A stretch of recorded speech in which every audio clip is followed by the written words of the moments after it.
पांडे जी, ये तो नई बात हो गई है। कांग्रेस जो कि कमज़ोर थी वो बदल गई है। अब नई कांग्रेस आई है, वो नई चुनौती के साथ आ रही है और ट्रेनिंग हो रही है उनकी।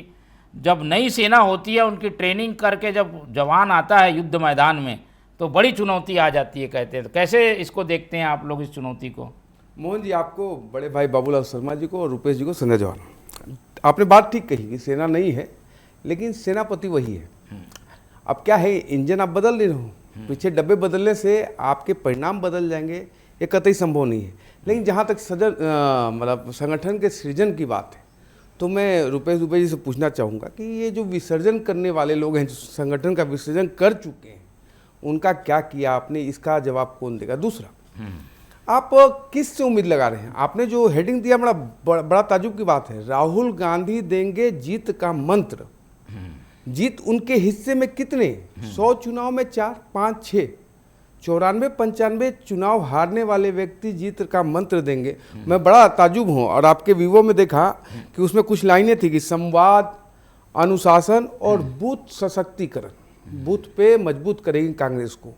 संवाद का एक उदाहरण है कि एक मुख्यमंत्री ने आत्महत्या कर ली चिट्ठी लिख के कि पिद्दी को बिस्किट खिलाते रहे राहुल गांधी, और संवाद नहीं किया। तो ये संवाद का तरीका आपको कांग्रेस का पता है।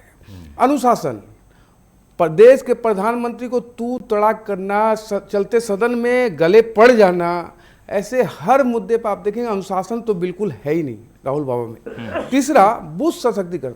मैं आपके माध्यम से कहता हूँ, रुपेश जी इतने अनुभवी व्यक्ति हैं, ये बूथ सशक्त कर सकते हैं।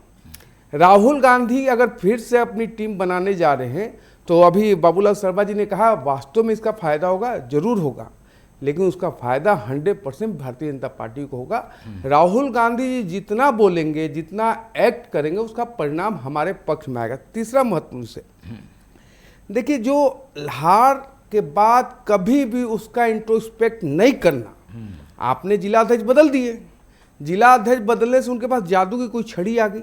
नेतृत्व करता आपका वही है। हाँ, एक बार मान सकते हैं कि श्रीमान खड़गे जी अगर आके इनको ट्रेंड करते, तो श्रीमान खड़गे जी एकदम बिल्कुल नीचे से ऊपर आए हैं। एक व्यक्ति ऐसा जो अचानक सांसद बनता है, दूसरे टर्म में राष्ट्रीय उपाध्यक्ष बनता है, तीसरे टर्म में राष्ट्रीय अध्यक्ष बनता है, उस व्यक्ति से मतलब मुझे नहीं लगता कि राहुल गांधी जी को बूथ की जानकारी हो। खड़गे जी भी आ रहे हैं, ऐसा नहीं, खड़गे जी भी आ रहे हैं। लेकिन आपका जो हेडिंग बता रहा है कि राहुल गांधी जी देंगे जीत का मंत्र, उनके हिस्से में कितनी जीत, ये तो पहले आकलन कर लो परसेंटेज में। जिस प्रकार से लगातार वोट चोरी की बात कर रहे हैं, आप एक चीज बताइए, ये राहुल गांधी जी की समझ बोलती है ना, बूथ में अगर मतदान हो रहा है तो बीएलए क्या करता है वहां?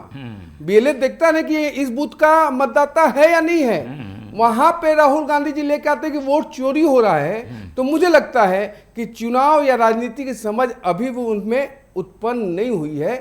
देखिएगा जिस प्रकार से जो आर्ट्स का टीचर होता है, उससे साइंस पढ़वाएंगे तो रुपेश दुबे जी भी जो जानते होंगे वो भी भूल जाएंगे। कांग्रेस गर्त में गई है श्रीमान राहुल गांधी जी के कारण।